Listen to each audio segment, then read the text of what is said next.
దేవుని పరిశుద్ధ నామానికి సమస్త ఘనత మహిమ.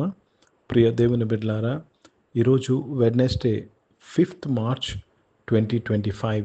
మీ అందరికీ యేసు ప్రభు పేరట శుభాలు తెలియపరుస్తున్నాను. దేవుని వాక్యంను మనము చదువుకుందామా? యోబు గ్రంథము 29వ అధ్యాయము 14వ వచనము. The book of Job chapter 29 and verse 14. నేను నీతిని వస్త్రముగా ధరించుకుని యుంటిని గనుక అది నన్ను ధరించెను. నా న్యాయ ప్రవర్తన నాకు వస్త్రమును పాగాయు ఆయను. దేవునికి స్తోత్రము కలుగునుగాక. జాగ్రత్తగా ఈ యొక్క వాక్యమును మనము విశ్లేషిద్దాము, విందాము. ఇక్కడ భక్తుడు అంటున్నాడు, నీతి వస్త్రము నేను ధరించుకున్నాను. ప్రియ దేవుని బిడ్డలారా, గనుక అది నన్ను ధరించెను. చాలా జాగ్రత్తగా గమనించాలి. నా యందు మీరును, మీ యందు నా వాక్యము నిలిచి ఉన్న ఎడల అంటాడు యోహాను సువార్త 15వ అధ్యాయంలో. ఆ విధంగానే ఇక్కడ మాట, నీతిని వస్త్రముగా ధరించుకున్నాను, అది నన్ను ధరించెను. ప్రియ దేవుని బిడ్డలారా, ఎప్పుడైతే నువ్వు యేసు ప్రభుని సొంత రక్షకుడిగా అంగీకరించావో నువ్వు నీతిమంతుడిగా తీర్చబడుతున్నావు. నీతి నీకు ధరింపబడుతుంది. దేవునికి స్తోత్రము కలుగునుగాక. నీతి, మనము నీతిమంతులుగా లేకుండా న్యాయంగా ప్రవర్తించలేము. ఎవరైనా అన్యాయంగా ప్రవర్తిస్తున్నారంటే వారు నీతిమంతులు కాదు. వారు చర్చ్కి వచ్చేవారు అయి ఉండొచ్చు, బాప్తిసం తీసుకుండొచ్చు, పాస్టర్లే అయి ఉండొచ్చు, కానీ వారు న్యాయ ప్రవర్తన వారి జీవితంలో లేదంటే they are not righteous people. Let me read this in English.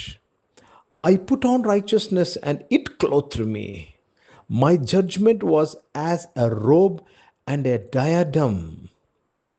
నా యొక్క న్యాయ ప్రవర్తన నాకు వస్త్రమును పాగాయు ఆయను. దేవునికి స్తోత్రము కలుగునుగాక. రక్షణ అనే శిరస్థానము నాకు పాగాయు అయిను. It has become a diadem to me. My behaviour, నా న్యాయ ప్రవర్తన, my judgement was as a robe and a డయాడమ్.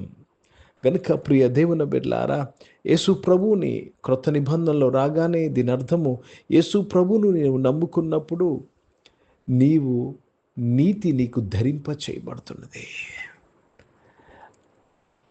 అప్పుడు నీ ప్రవర్తనలో న్యాయం ఉంటుంది, లేకపోతే నీ ప్రవర్తనలో న్యాయం ఉండదు. నువ్వు దేవుని నీతిని నీవు సాక్ష్యం ఏంటంటే నీ ప్రవర్తనలో న్యాయం ఉంటుంది. हिंदी में पढ़ेंगे యోబ్ का पुस्तक, उसमें 29th चैप्टर और 14th वचन पढ़ रहे हैं. मैं धर्म को पहनने रहा और वह मुझे ढके रहा. मेरा न्याय का काम मेरे लिए बागे और सुंदर पहाड़ी का काम पैड़ियों का काम देता था. प्रभु को बहुत धन्यवाद अदा करते हैं.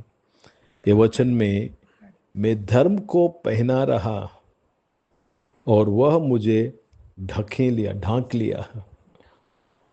मतलब जब आप धर्म को आप चुनते हैं, धर्म आपको चुन लेता है, आपको ढक लेता है. प्रभु को धन्यवाद. और जो भी काम करते हैं, आपका न्याय का काम आपके लिए भागे और सुंदर पगड़ी के काम देता है. सुंदर पगड़ी का काम देता है. प्रभु को बहुत धन्यवाद अदा करते हैं. हम कैसे धार्मिकता बने? यीशु मसीह को अपना उद्धारकर्ता माने, इसलिए हम धार्मिक बने. మనం ఎలాగ నీతిమంతులయ్యామండి?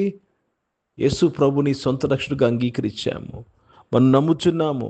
దేవుడు మనల్ని నీతిమంతులుగా చేటు కొరకు మన కోసం పాపముగా చేయబడ్డాడని నమ్ముతున్నాము. ఎప్పుడైతే యేసు ప్రభుని నమ్ముకుంటావో, నువ్వు నీతిమంతుడుగా ఆయన రక్తం ద్వారా తీర్చబడతావో, దాని యొక్క ఫలితము నీ ప్రవర్తనలో న్యాయం ఉంటుంది. నీ ప్రవర్తనలో న్యాయం లేదంటే you are not the righteousness of God. Please don't be hurt, but this is the truth. నీ ప్రవర్తనలో న్యాయం లేకపోతే నువ్వు నీతిమంతుడివి కానే కాదు. ప్రియ దేవుని బిడ్డలారా, కనుక మనము నీతి ఫలమును ఫలించాలి.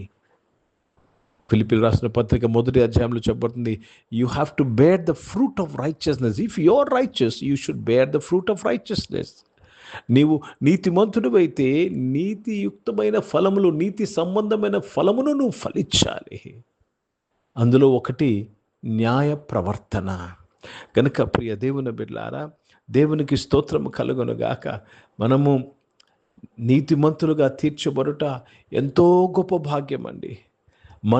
మన క్రియ ద్వారా కాదు, యేసు ప్రభు వారు శిలువ మీద చేసిన యాగము ద్వారా, యేసు ప్రభు వారు శిలువ మీద మన కొరకు పెట్టిన ప్రాణమును బట్టి, ఆయన యందు విశ్వాసము ద్వారా మనము ఉచితముగా నీతిమంతులుగా తీర్చబడుతున్నాం.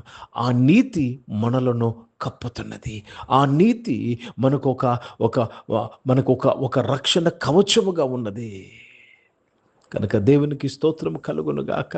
కనుక నీకు విరోధంగా రూపించబడిన ఏ ఆయుధమో వర్ధేదు, because the righteousness of God is protecting you.